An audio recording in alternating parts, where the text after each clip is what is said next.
Baba Siddiqui, the leader in Maharashtra, he has been shot at in Mumbai. 3 rounds were fired. NCP Ajit Pawar गुट के नेता बाबा सिद्दीकी की गोली मारकर हत्या कर दी गई। लॉरेंस बिश्नोई गैंग से धमकियां तो एक्टर सलमान खान को मिल रही थी, लेकिन हत्या की जाती है बाबा सिद्दीकी की। Baba Siddiqui, the politician who was shot dead on a Saturday by 3 shooters. 12 अक्टूबर को रात 9:30 बजे पूरा महाराष्ट्र हिल उठता है जब इंटरनेट पर एक खबर फैलती है कि जानी मानी हस्ती बाबा सिद्दीकी को उन्हीं के बेटे के ऑफिस के पास 3 शूटर्स ने गोली मार दी है। किसी को कुछ समझ नहीं आ रहा था कि अचानक से ये आखिर हो क्या गया है और ये किसने किया है। तभी शुभू लोमकर महाराष्ट्र के सोशल मीडिया हैंडल से एक पोस्ट वायरल होती है जिसमें बिश्नोई गैंग का ही एक आदमी ये कंफर्म करता है कि उन्होंने ही बाबा सिद्दीकी को मारा है। पोस्ट के हिसाब से मर्डर के 2 कारण बताए गए हैं। पहला, बाबा सिद्दीकी की सलमान खान से नजदीकी / दोस्ती, और दूसरा, बाबा सिद्दीकी का एक समय पर रहा अंडरवर्ल्ड डॉन दाऊद इब्राहिम से लिंकअप। सुनने में थोड़ा वियर्ड लगता है, राइट? क्योंकि इंडस्ट्री में सलमान खान के काफी सारे दोस्त हैं और काफी करीबी भी, जो शायद बाबा सिद्दीकी से भी ज्यादा उनके क्लोज हैं। ऐसे में बड़ा सवाल ये उठता है कि सिर्फ बाबा सिद्दीकी ही क्यों? इस सवाल का जवाब दे पाना थोड़ा मुश्किल है क्योंकि इस चीज को लेकर ऊपर बताए गए रीजंस के अलावा और कोई ऑफिशियल एक्सप्लेनेशन है ही नहीं। लेकिन चलिए जरा उस मुद्दे पर भी बात कर लेते हैं जब बाबा सिद्दीकी का नाम भी अंडरवर्ल्ड डॉन दाऊद इब्राहिम के साथ जुड़ा था और साथ ही उन पर एक बड़े घोटाले के चार्जेस भी लगे थे, जिसका जिक्र खुद शुभू लोमकर ने अपनी पोस्ट में भी किया था, जो मैंने आपको ऑलरेडी दिखा दी है और अभी भी स्क्रीन पर चल रही है। इस मामले की पूरी कहानी वैसे देखा जाए तो कहीं सुनी कहानियों और बातों पर बेस्ड है। हम सब जानते हैं कि बाबा सिद्दीकी एक बड़े नेता थे। वो महाराष्ट्र की राजनीति में सक्रिय थे। उनके गवर्नमेंट में रोल की बात की जाए तो वो मुंबई के बांद्रा इलाके से 1999 में विधायक रहे थे और साथ ही वो 2004 और साथ ही 2009 में भी री इलेक्ट हुए थे। और दाऊद इब्राहिम से नाम चुनने की वजह ये भी कही जाती है कि 90 के दशक में जब मुंबई में अंडरवर्ल्ड का दबदबा था, उस समय कई नेताओं और बिजनेसमैन का नाम दाऊद से जोड़ा जा रहा था। बाबा सिद्दीकी पर भी ये आरोप लगाए गए कि उनकी कुछ मुलाकातें या फिर संपर्क दाऊद के साथ रहे होंगे। और इससे तो कोई अछूता नहीं रहा है कि कई सारे बॉलीवुड सेलिब्रिटीज का भी अंडरवर्ल्ड डॉन दाऊद इब्राहिम से लिंकअप बताया गया था।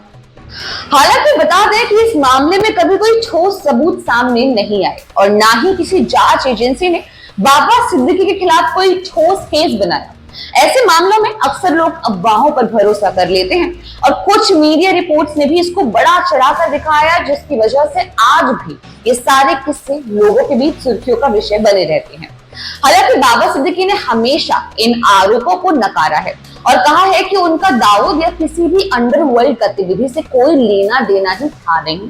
और अब अगर बात की जाए उनसे जुड़े स्कैम की, तो हम आपको बता दें कि बाबा सिद्दीकी का नाम एक जमीन घोटाले में उछाला गया था जो काफी विवादों में भी रहा था।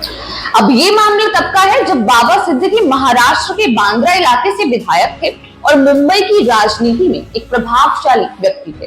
साथ ही ये भी गौर करने वाली बात है कि बाबा सिद्दीकी पर आरोप लगा था कि उन्होंने बांद्रा के पॉश इलाकों में सरकारी जमीन पर कब्जा करके उसे गलत तरीके से निजी बिल्डरों को बेचा या लीज पर दिया था।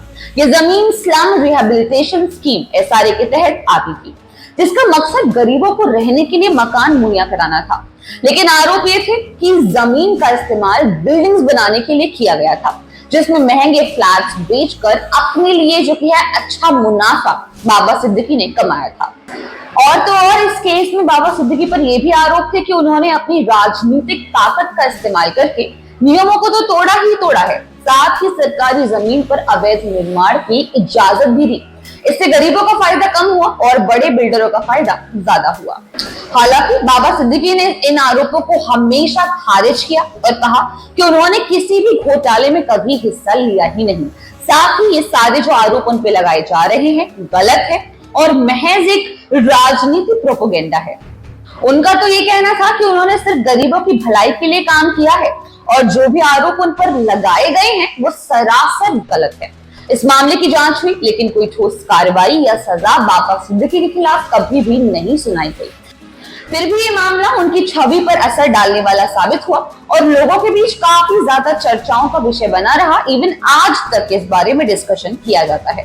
खैर, ये था पूरा केस, लेकिन आपको बता दें कि कई सारी रिपोर्ट्स के हिसाब से इवन ये भी कहा जा रहा है कि लॉरेंस बिश्नोई का अब जो टारगेट है वो है मुंबई को एक बार फिर से दहशत में लाना और अपना दबदबा मुंबई के ऊपर बिठाना, क्योंकि जाहिर सी बात है, हम सब जानते हैं मुंबई अपने आप में ही बहुत ज्यादा पावरफुल है और इंडिया में ऑल ओवर एक बहुत बड़ा रोल प्ले करता है। सारे बिजनेसमैन बड़े बड़े यहाँ पर हैं, सारे सेलिब्रिटीज यहाँ पर हैं। तो ऐसे में ऐसा कहा जा रहा है कि बाबा सिद्दीकी की मौत और साथ ही लॉरेंस बिश्नोई गैंग का इस तरीके से धमकियां देना या फिर ये क्लेम करना कि ये सारी चीजें वो करवा रहे हैं, कहीं ना कहीं इसके पीछे बड़ा कारण ये है जिससे कि लोगों के मन में लॉरेंस बिश्नोई का और उनकी गैंग का खौफ बैठे और साथ ही लोग डरे और जाने इस नाम को कि एक बार फिर से कोई ऐसा नाम उभर कर आया है जिसने सबको हिलाकर रख दिया है और जिससे सबको खौफ खाना चाहिए।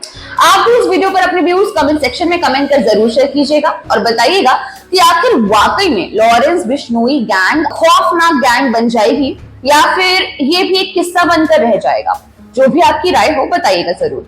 हम जल्द ही मिलेंगे एक और नई वीडियो के साथ। धन्यवाद।